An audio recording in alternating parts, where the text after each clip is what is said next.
হচ্ছে আমাদের back to Godhead পত্রিকা।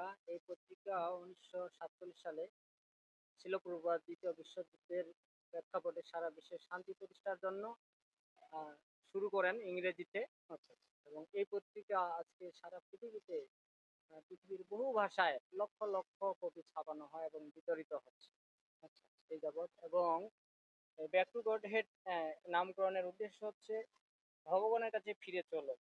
কেননা আমরা ভগবানেরই অংশ, ভগবানের কাছ থেকে এসেছি। আবার ফিরিয়ে দিতে হবে। সেখানেই ফিরে যেতে হবে। যেমন আমরা বা আপনারা বাড়ি থেকে এসেছেন, জি, বাড়িতে ফিরে গেলেই আপনাদের প্রকৃত শান্তি। জি, হ্যাঁ? জি, এই কারণে আমাদের এই পত্রিকার উদ্দেশ্য হচ্ছে কি করে আমরা ভগবানের সাথে যুক্ত হয়ে তার কাছে ফিরে যেতে পারবো।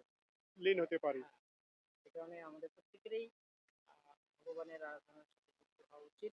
এবং এই পত্রিকায় আমরা ভগবানের সেই আরাধনা পদ্ধতিগুলোই ব্যাখ্যা করি। যেমন সামনে আমাদের জন্মাষ্টমী। ভগবান কেন কারাগারে জন্মগ্রহণ করলেন? এই আচ্ছা, টপিকসে বিস্তারিত জন্মাষ্টমী বর্ণনা আছে। তারপরে আমাদের আরেকটা পত্রিকা হচ্ছে চৈতন্য সন্দেশ। কলিযুগের যিনি অবতার, যুগ অবতার শ্রী চৈতন্য মহাপ্রভুর সন্দেশ হচ্ছে বার্তা। অর্থাৎ মহাপ্রভু সেই ভগবান কৃষ্ণের কাছে ফিরে যাওয়ার জন্য আমাদেরকে যে বার্তা নিয়ে এসেছেন, সেই বার্তাগুলো নিয়মিতভাবে প্রকাশ করা হয় এই পত্রিকায়। তো যেহেতু সামনে জন্মাষ্টমী, ভগবান পরমেশ্বর ভগবান শ্রীকৃষ্ণকে জানার উপায় সম্বন্ধে আমাদের একটা বিস্তারিত একটা তৎসৎ পাওয়ার পেজে আমরা দিয়েছি এবারের সংখ্যায়। আশা করি প্রত্যেকেরই এই পত্রিকাগুলো পড়তে ভালো লাগবে এবং ভগবান সম্বন্ধে জানবো। ভগবানকে না জানলে আমরা ভগবানের সেবা পূজায় যুক্ত হতে পারবো না। এ কারণে ভগবানের সেবায় যুক্ত হওয়ার অন্যতম মাধ্যম বা উপায় হচ্ছে আমাদের এই পত্রিকা। আপনারা যারা দেখতেছেন নিশ্চয়ই এই পত্রিকাগুলো সংগ্রহ করবেন আর পড়বেন। এবং এগুলো পেতে চাইলে আমাদের নিকটস্থ যে কোনো ইস্কন মন্দিরে যোগাযোগ করবেন, অথবা আমাদের এই পত্রিকায় এক কপি নিয়ে গেলে এখানে ঠিকানা আছে, সেই ঠিকানায় যোগাযোগ করলে সারা বছরে আপনি আহ, পেতে পারবেন। হরে কৃষ্ণ। আচ্ছা। আর এটা কবে, কবে প্রকাশিত হয় এই পত্রিকা? এই পত্রিকা হচ্ছে ৩ মাস অন্তর, যেটা হলো ত্রৈমাসিক পত্রিকা। আর এটা হচ্ছে প্রতি মাসে আমাদের ও, সারা বিশ্বে সনাতন ধর্মের প্রেক্ষাপট নিয়ে এগুলো লিখে ছাপানো হয়। কয় টাকা করে বিক্রি হয়? এটা হচ্ছে ১০ টাকা। আর এটা হচ্ছে আমাদের বর্তমান ৪০ টাকা রঙিন পেজ। আচ্ছা, আমার দাদা একটা নিচ্ছে, কৈলাস দা। পত্রিকা নিচ্ছে। আপনি এক সেট আপনি নেবেন। এটা হচ্ছে ত্রৈমাসিক, এটা হচ্ছে মাসিক। মাসিক এটা কত? ৪০, দুইটা ৪০। মিলে ৫০। আচ্ছা, আচ্ছা। আচ্ছা, ঠিক আছে। উনি একটা নিয়ে নিলেন। আর একটা আপনার এটাতে জন্য থাকবে। অনেকের আহ হরে একটা কৃষ্ণ। আপনি গ্রহণ করছেন। আচ্ছা, দর্শক, আমাকেও উনি একটা পত্রিকা দিলেন ত্রৈমাসিক। সেটা আমি গ্রহণ করলাম। যাক, হরে কৃষ্ণ। তো এটা আর রাখেন তো।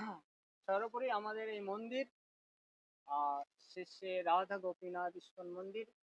এই মন্দির আমাদের ২০০৬ সালে নবকলেবরে এটা নতুন রূপে যাত্রা শুরু করে।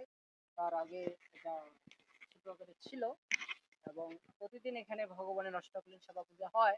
আচ্ছা, যারা ভগবত পিপাসু মানুষ, আপনাদের সকলকে এই মন্দিরে আসার, এখানে ভজন সাধন দেখার, চাইলে ২-১ রাত থাকার আমরা নিমন্ত্রণ জানাচ্ছি।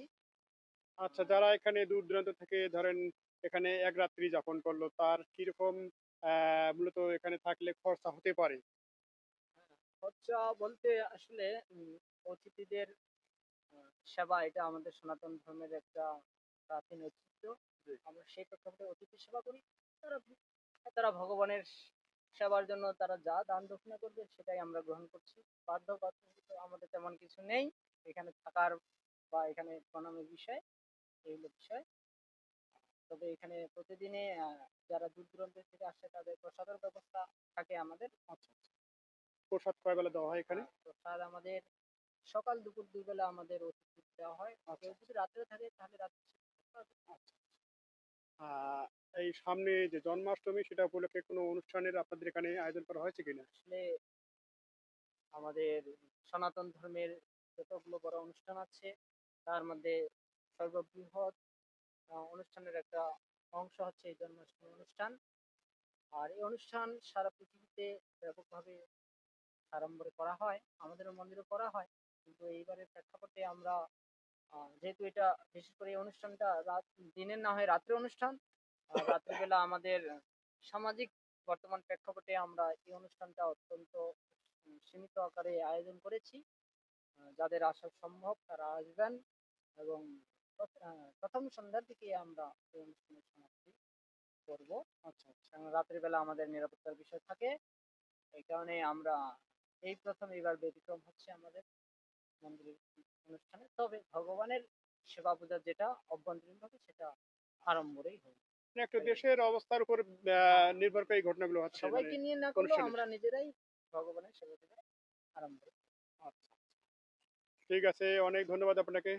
আহ প্রভু সকলকে কুশলে রাখুক। হ্যাঁ, হরে কৃষ্ণ। সকলের ধন্যবাদ।